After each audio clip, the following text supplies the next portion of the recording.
What is going on, guys? How you guys doing Howdy, today? howdy, howdy.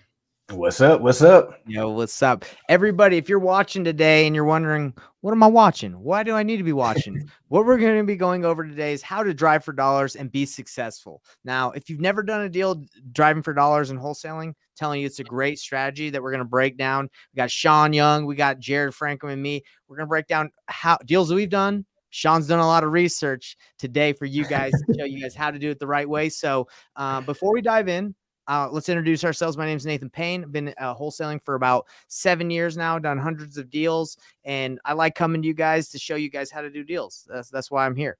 Jared, how about you go? Yeah, I started wholesaling in 2019. I'm Jared Franklin, and this business has absolutely changed my life, and I want to pay it forward. Yeah, I love it. That Love was it. beautiful. Indeed. How do you follow that one? Hey guys, I'm Sean Young. I'm here in Atlanta, Georgia. Been in the business now a little over 10 years.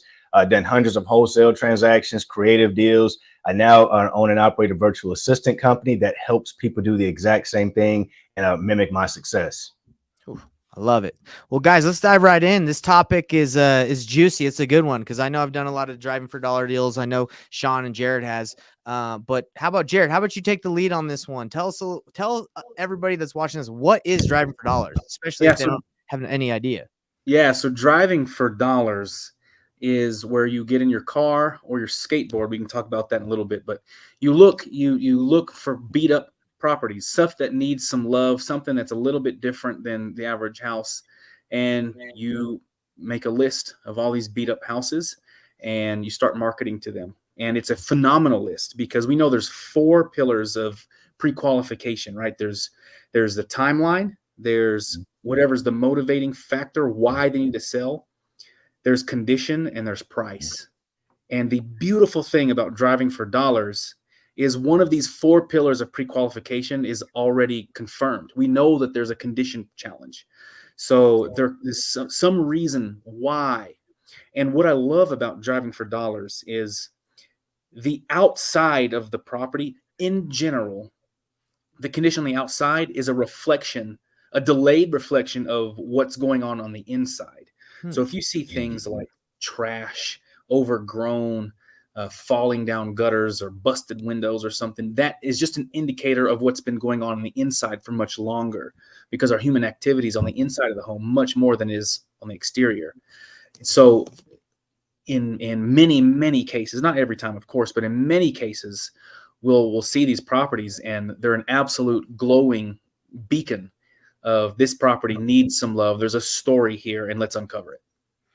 I like to write down a little bit what you're saying so people can kind of take notes and stuff. But you said, what are some things to look for? Because you said conditions. So let me write down some what to look for. So what do you got? Okay. Yeah. So busted windows or boarded up windows. Okay.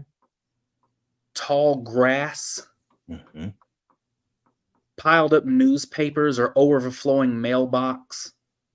There could be cars or vehicles or car parts or tires in the yard or on the side of the house. Aging or a roof that's missing shingles if you've got a composite roof, or a dented or beat up metal roof or whatever roof it is in your part of the country. Right. In Texas, this is a tip about Texas. I don't know if it's that way across the country, but there's a green slip that they'll hang in the mailbox to show that the property's vacant. And so if you see that as you're driving, you realize, oh, this house is vacant. There's something here. Why would a home be vacant? There can be falling down gutters. There can be peeling paint.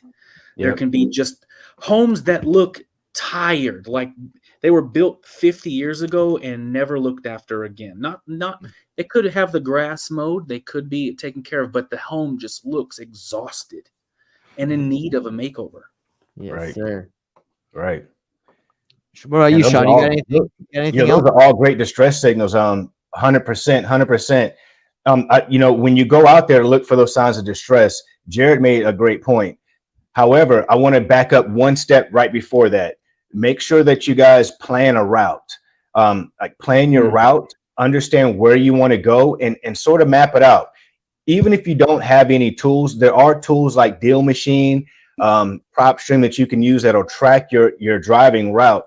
But if you don't have that, just, try to use a map of some sort and plan it so that you're not all over the place, not knowing where you've been. That'll definitely help you when you're out there looking for all those signs of distress. Huge. That is huge. Yeah, you don't want to. I've done this when I was new. I would drive neighborhoods. I'll be like, I think I've been here before. I can't remember.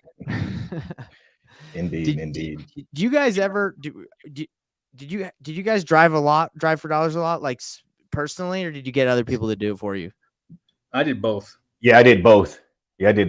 Dude. And I think that driving for dollars, it's super encouraging for like our listeners out here, especially if you're just getting started or with the low budget.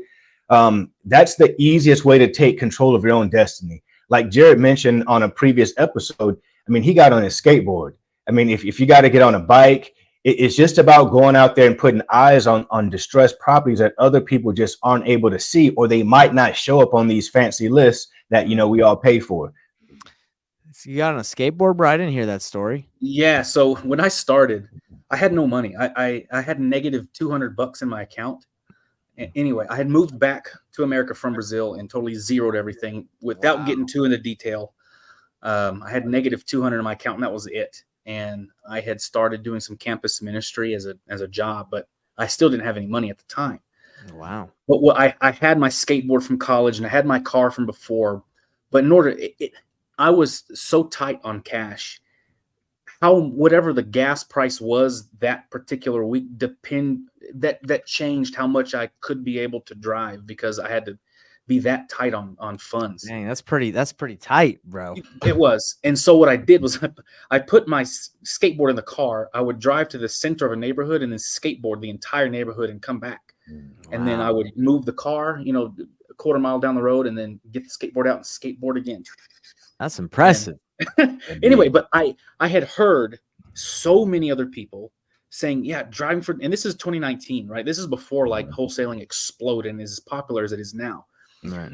But I had heard, do this, at least just find some homes. And I thought, well, if I want to get into this real estate game, this real estate business, I should probably know what my market looks like. I didn't know about wholesaling, by the way. I had just heard drive for dollars, just look and write letters. And I thought, well, this would be a good opportunity for me to just familiarize myself with what do homes in my market look like. I'm in Lubbock, Texas. What do homes look like?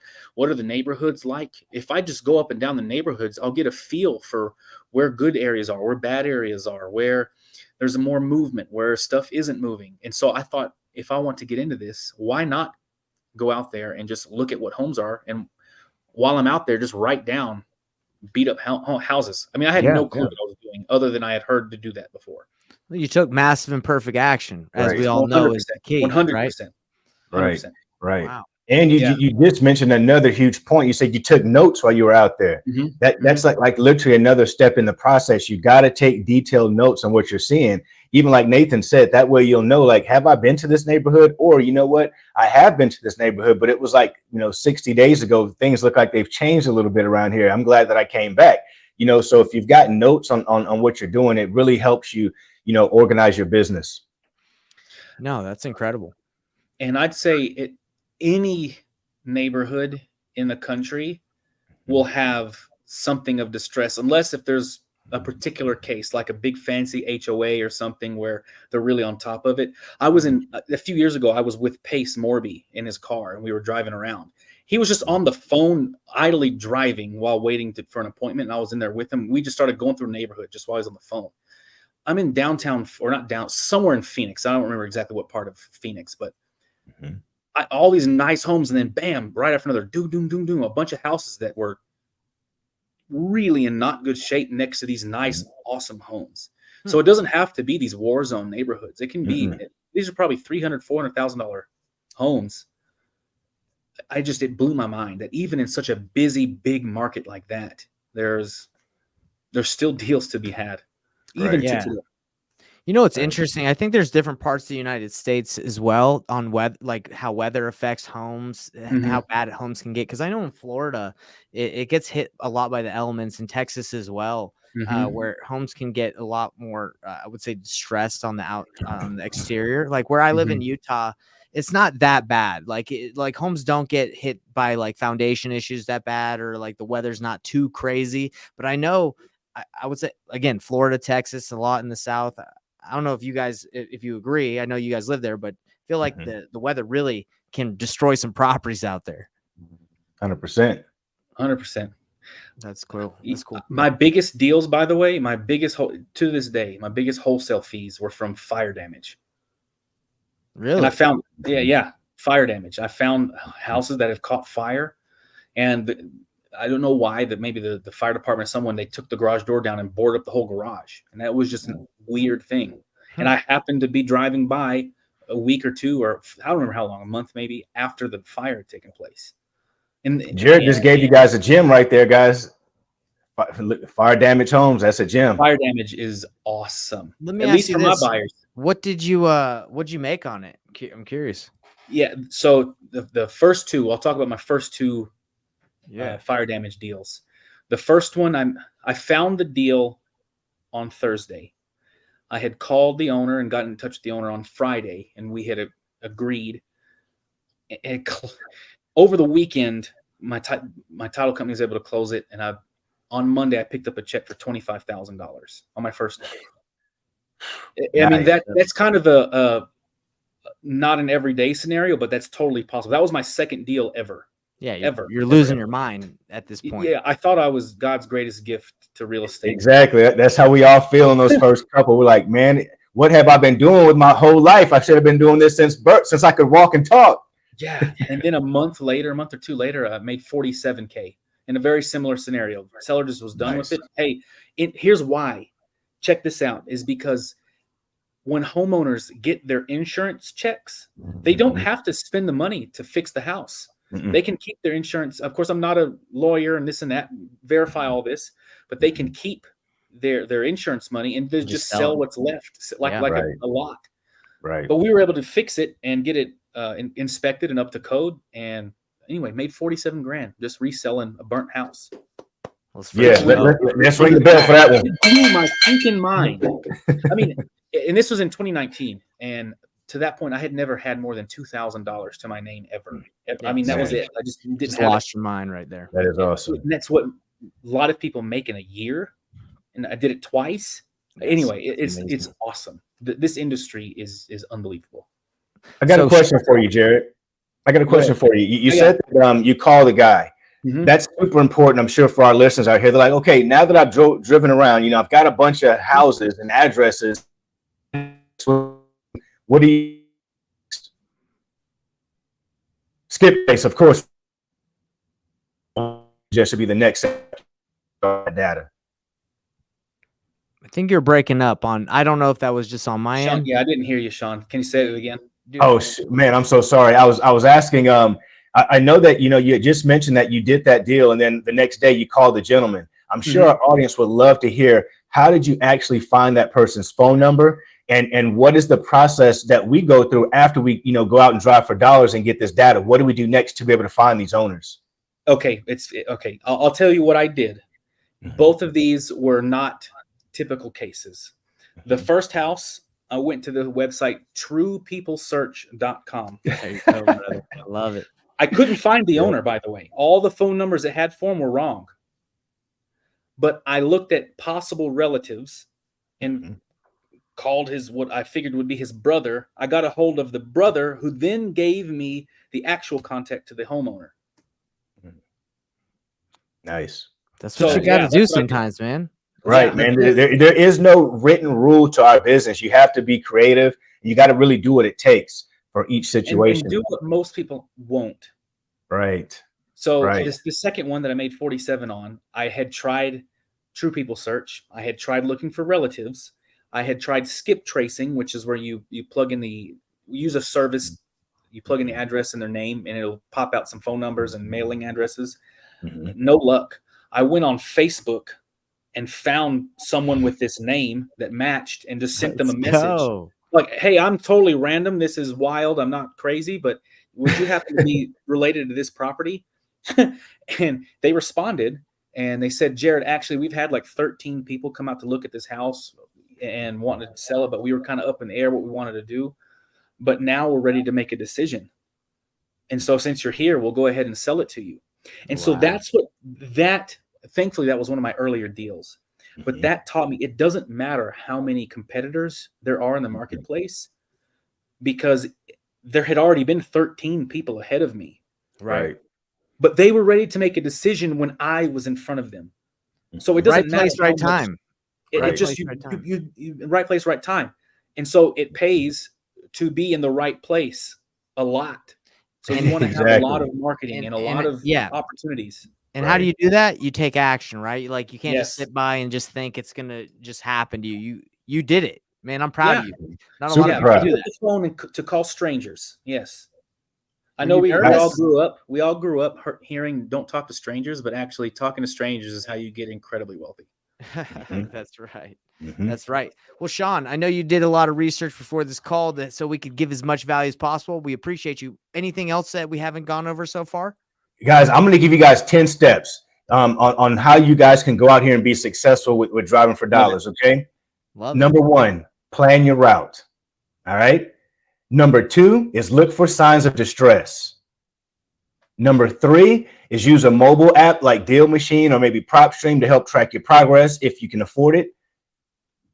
Take detailed notes. Number 4. Number 5, consistency is key, guys. You guys got to do it more than just once. You got to do it more than once. Engage with the locals. Jared just mentioned it. He said you got to talk to people. You can't be afraid to talk to people. By him asking questions and sending a message on Facebook, he made $20,000+. Incredible.